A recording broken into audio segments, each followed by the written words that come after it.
Hello everyone and welcome back to another video. This is Eisenherz, and last weekend I drove down to Bavaria to meet up with my friends Memo and Ping My Sapong to take part in 2023's last cEDH tournament. This was a small 32-person event and I used this opportunity to play Urza for the last time in a tournament. I had a chance to see my boys, made 6th place overall and just had a really great experience there, so a huge shout out to cEDH Deutschland for organizing this event. I'm very much looking forward to the next big event in February with 120 players. But now, let's have a quick look at my games. Game 1 was TNK versus Urza versus Yuriko versus Bjorna and Wernok. I capped the hand with Island, Polluted Delta, Soul Ring, Grim Monolith, Rings of Brightheart, Rhystic Study and Stifle. TNK had a great start and was able to deploy Tymna and Chrome very early. I resolved Rhystic Study on turn 2 as well as Mystic Remora on turn 3, which allowed me to draw a ton of cards. On turn 4 I had enough cards and mana to go for a win with Rings of Brightheart and Basalt Monolith, but I ran straight into a Fierce Guardianship. I set up my turn 5 so I could both deal with player 1's potential win attempt and go for another win attempt on my turn. On turn 5 however, player 5 wasn't able to present a win. He cast Orcish Bowmaster and passed. I untapped and tutored up Power Artifact with Muddle the Mixture. I then tried to enchant my Grim Monolith with it, but player 3 used Demonic Consultation to grab Mindbreak Trap. I tried to counter the Demonic Consultation with a Mental Misstep, but player 1 also had a Mental Misstep for mine. I then went for the third win attempt right after with Isochron Scepter and Dramatic Reversal, but my opponents managed to kill Urza with a combination of Orcish Bowmaster triggers and Bjorna activations. Player 1 then silenced me with the Isochron Scepter ETB on the stack, and I wasn't able to recast Urza, and without an outlet or without top-taking Born Upon the Wind or Whir of Invention, I was stopped. The game then ended in a draw after my turn.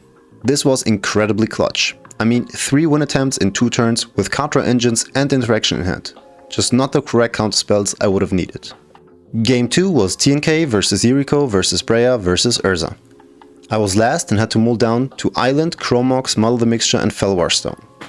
Both player 1 and player 2 had turn 1 Mystic Remorse, but decided to let them die by turn 3. On turn 4, player 1 resolved a Rhystic Study, while player 2 was already dealing a ton of damage to everyone with Yuriko triggers. Our life totals were in the mid-10s. I didn't really get into the game after being 4th with a bad opener, but I decided to play it super slow, sandbag interaction at all times and try to secure draws somehow.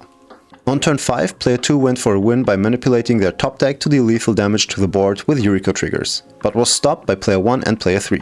While stopping player 2 from killing us all, player 3 also used their intuition to set up a breach win. On their turn, player 3 then obviously went for the breach win. During all of that, I had the following cards in hand: Otawara, Stifle and Mindbreak Trap. The board read to me as follows. Player 3 is trying to win, I can't win at all. Player 1 has around 20 cards in hand and will definitely win on their turn. Player 2 has lethal damage and triggers on board via Yuriko. So I'm in a losing position against all players. While player 1 and player 2 did everything they could to stop player 3's win attempt, I just sent back my interaction as much as possible. Eventually, I proposed a draw because I was able to kingmake player 3 or player 1. I didn't reveal any info, but made the offer to draw. My opponents weren't happy with my proposal and unanimously declined, which I accepted immediately. I decided to not use my interaction against player 3 here because I noticed that they misplayed and were out of cards for their breach turn, so they whiffed and passed. On my turn, I just untapped and passed with Otawara, Stifle and MBT in hand, because I knew that player 1 had to go for a win now, because they would otherwise lose to Yuriko triggers. On turn 6, player 1 casts a Grand Abolisher, followed by Thassa's Oracle and Tainted Pact, exiling their whole library. While my other opponents already accepted defeat, I again proposed the draw, by stating that I can stop player 1's win attempt, which would then kingmake player 2. Player 1 obviously didn't accept at first, so I started by channeling Otawara to bounce Grand Abolisher, which means that we could now follow with interaction. Player 1 still didn't accept, so I revealed my Stifle, which they demanded I put on the stack. Now here it gets tricky, because player 1 made 2 crucial mistakes. A, they exiled their whole library with Tainted Pact, although they didn't have to, and B, they had Crown in play. I didn't want to cast Stifle because my eventual MBT would have killed player 1, but they were adamant, so I cast Stifle assuming they would still have interaction available to counter it, which they didn't. This took away my initial king-making leverage, because if Stifle resolves, player 2 will win the game on their turn. And if I try to MBT my own Stifle, player 2 will still win on their turn because player 1 will die to their own Crown trigger. That moment I decided to still bluff it. I revealed my MBT to the table and explained that I'm willing to counter my own stifle because I don't care who I lose to and it's the best out for everyone to accept the draw and take the 1 point. Player 3 immediately accepted as they were hellbent. Player 1 finally noticed their own Crom, didn't say words about it, made eye contact with me and accepted the draw. Player 2, however, was pretty upset about this situation and didn't want the draw, but reluctantly agreed to it, not realizing that I didn't actually have any leverage. After the game, player 2 was super salty about my decision to force a draw, which I do understand, and when they asked me if I would have actually kingmaked by using MBT on my own stifle, I revealed that they missed the Crom, which would have given them the win. Player 2 was pretty upset with me for the whole outcome, which is okay, as it wasn't the cleanest end to a game, but they also, between games, told other players that I screwed them over, which is not true, and I won't have anyone accuse me of that. I outsmarted them and turned a mostly hopeless situation into a draw, which takes skill and gave me more points for a good tournament placing. Game 3 was Thada versus Urza versus Kenrith versus Najeela. I kept a hand with City of Traders, Jewel Lotus, Rhystic Study, Machine Over Meta, Phyrexian Metamorph, and Icecrown Scepter. Player 1 starts the game with a turn 1 Thada, and I also follow up with a turn 1 Urza. But I'm safe from attacks because I don't have an island in play. Player 3 casts Sensei's Top and passes. Player 4 ramps into Najeela. On turn 2, Thada uses a stolen Metamorph to copy Urza, which allows them to ramp like crazy. I follow up with Rhystic Study. Player 3 casts Hermit Druid and passes. Player 4 casts Kutzil and goes into combat to make some warriors with Najeela. On turn 3, player 1 casts the One Ring and passes.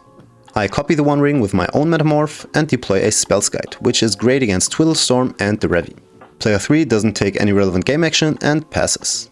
Player 4 again just goes into combat with Najeela. On turn 4, player 1 draws a bunch of cards and passes, since I also have a huge hand and can redirect their twiddle effects for the One Ring to my Spells Guide. I set up a win for the next turn and keep interaction open. Player 3 activates Hermit Druid, but eats all the interaction and is stopped. In their end step, I think about removing player 4's Kutzil, so that player 4 can present a protected win. However, they reveal enough information for me to take the risk of not removing Kutzil and keeping up my removal for player 1. Player 4 then top decks Invasion of Ikoria. They cast it to get Dockside for 18 treasures. They follow up with Eladamri's Call to tutor up Samut, which will allow them to draw a lot of cards. They move to combat and unexpectedly propose a draw.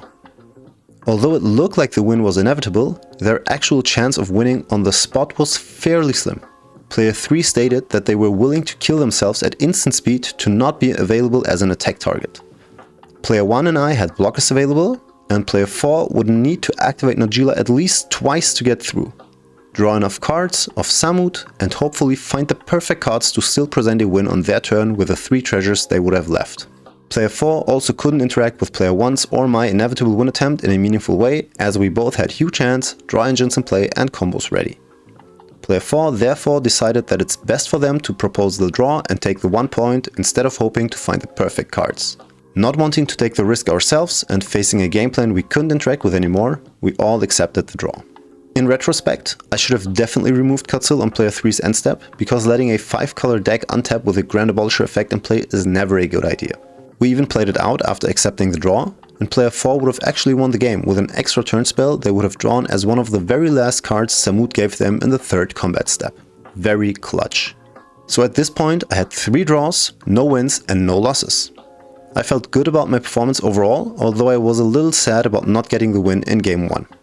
I needed to at least get a draw in the last game to improve on my last tournament result, or get a win to potentially make it to the top 16. Game 4 was Kinnan versus Urza versus Talion versus Selvala.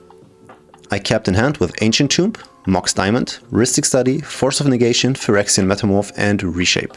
My plan was risky, but paid off. I hope to top deck a land so that I can have a turn 1 Rhystic Study. I would then use Force of Negation to stop Kinnan from winning with Basalt Monolith, to then copy Kinnan with Metamorph and tutor up my own Basalt Monolith for the win. It played out a bit differently though. On turn 1, player 1 played a ton of fast mana and resolved Kinnan. I had the lucky top deck and was able to cast a turn 1 Rhystic Study. Player 3 just played a land and passed. Player 4 cast 2 mana rocks and resolved Selvala, feeding me 3 cards. On turn 2, player 1 followed with more fast mana, feeding me more cards and passing with only 2 cards in hand.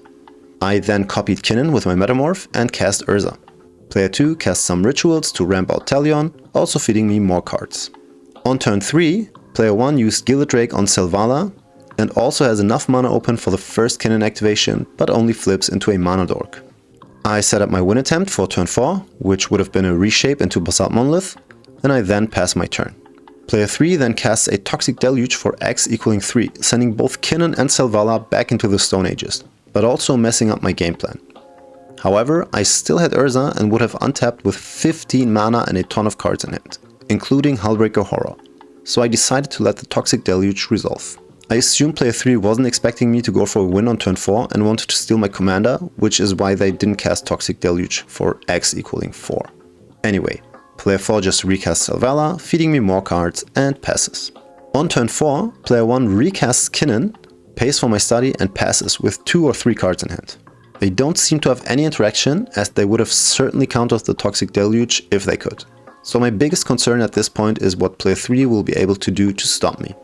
I untap, draw, and lead with a Spellskite to have protection against removal. I follow up with Hullbreaker Horror and cast Resculpt targeting Talion to draw out interaction and turn off Fierce Guardianship or Deadly Rollick. Resculpt resolves and I use the Hullbreaker Horror trigger to bounce my Mana Crypt into my hand.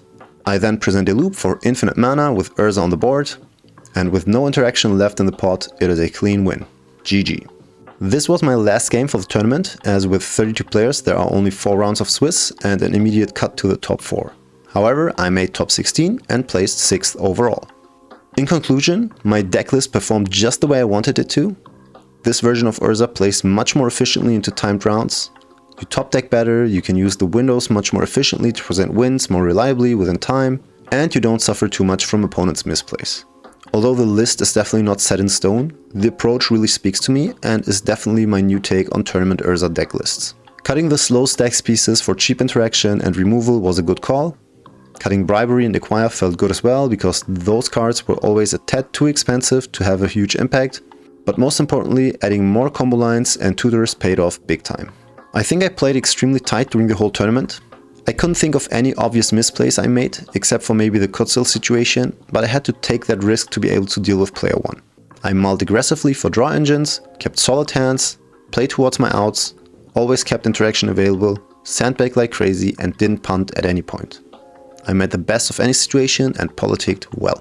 And after re-evaluating my gameplay decision and politicking in game 2 and getting input from other experienced tournament players, I came to the conclusion that I did everything right. Sure, it would have been nicer if the game didn't come to the point or if I could just have presented a win myself, but I was in a bad position, saw the kingmaking scenario a mile ahead, and leveraged my game actions in the best possible way by not actually kingmaking but offering the draw, which is an elegant solution for everyone and ultimately led me to make top 16 and get a pretty good placing overall. I understand that it leads to some bad feelings, but always keep in mind, in a tournament you play for the tournament result, so every point matters. You aren't entitled to a win, no matter how much you did in the game, and you are responsible for your game actions, decisions, and keeping track of the board. And that's my tournament recap. My Urza arc is officially over, for now at least, and now it's on to new adventures. If you enjoy my content and want to support me, don't forget to like, share, comment, and subscribe. Follow me on Twitter, hop over to my Discord server, and please consider becoming a patron. I have different tiers set up, and I also provide one-on-one coaching for those of you that want to bring their piloting to the next level. This is Eisenherz, Happy New Year, and auf Wiedersehen.